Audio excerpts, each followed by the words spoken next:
Merhaba, 11 Haziran 2025 görmüş olduğunuz ziynet ürün grupları içerisinden yarım altın, aynı zamanda tam altın, ziynet altın, tek altın dediğimiz altın çeşidi arkadaşlar. Dün itibariyle çeyrek altına tam altını karşılaştırmıştık.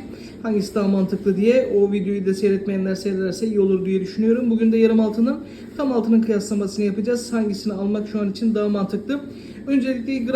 Özellikle gramlarının bilgisini ileteyim sizlere.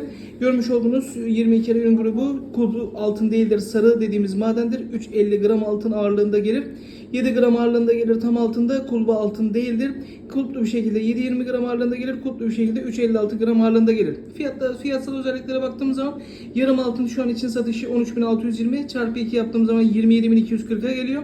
Fakat tam altın 27.300'den satışı gerçekleştiriliyor. Alışlar ise 13.520'den yarım altından alışları gerçekleştiriliyor.